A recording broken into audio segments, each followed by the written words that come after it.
Ever wondered what it'd be like if your computer could anticipate your next move? Like you're about to open a file, and it's already preparing the right app. That's the vision behind NeuralOS, a system that uses AI to simulate how you interact with your computer. Mouse clicks, keyboard presses, even cursor movements. Let's break down how it works, why it's a big deal, and what it means for the future of tech. Here's the thing, traditional operating systems are rigid. They follow code, not intuition.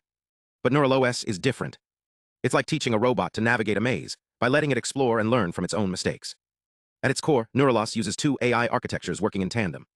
First, a recurrent neural network, RNN, which acts as the system's short-term memory. This RNN tracks real-time interactions, cursor positions, open applications, recent clicks, building a dynamic model of user behavior. Then there's a diffusion model, a type of generative AI that excels at creating high-fidelity images. Together, these components simulate screen interactions with astonishing realism.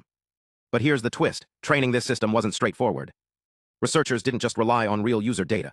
They created synthetic interactions using AI agents that play with virtual environments. This hybrid approach taught NeuralOS not just what happens on a screen, but why. For example, it learned that clicking a folder opens it, or that typing terminal launches a command line interface. It's like training a model to recognize patterns in a language by exposing it to both real conversations and artificially generated dialogue. Of course, there were hurdles. One major challenge was simulating delays. When you click a button, the screen might take 100 milliseconds to respond, a delay the RNN had to remember to maintain realism. The team solved this by integrating a long short-term memory, LSTM, network, a specialized RNN variant that retains contextual information over time. For cursor tracking, they developed a high-resolution spatial map to pinball the cursor's position with sub-pixel precision, avoiding the blurriness of standard AI models. These tweaks ensured the system could mimic human-like hesitation and precision. The results? NeuralOS can now generate seamless sequences of screen interactions, mouse movements, window transitions, app launches, with remarkable fidelity. It predicts cursor positions within 0.5 pixels, a level of accuracy finer than a human hair's width. While keyboard input remains a challenge due to its discrete, unpredictable nature, the system's visual outputs are already groundbreaking. Imagine an interface that adapts in real time, rearranging tools based on your workflow, autofilling forms, or even suggesting actions before you request them.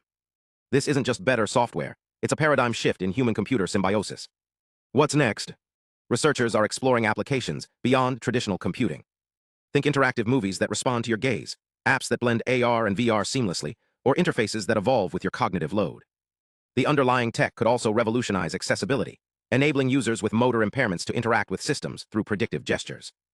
NeuralOS isn't just about making computers smarter. It's about creating a dialogue where technology understands you, not just executes commands. So the next time you're clicking a menu or typing a command, remember, the future might not need menus at all. It might just understand you. If you want to see NeuralOS in action, check the link in the description. And if you're curious about how AI is reshaping our digital world, hit subscribe, because the next big breakthrough is just a click away.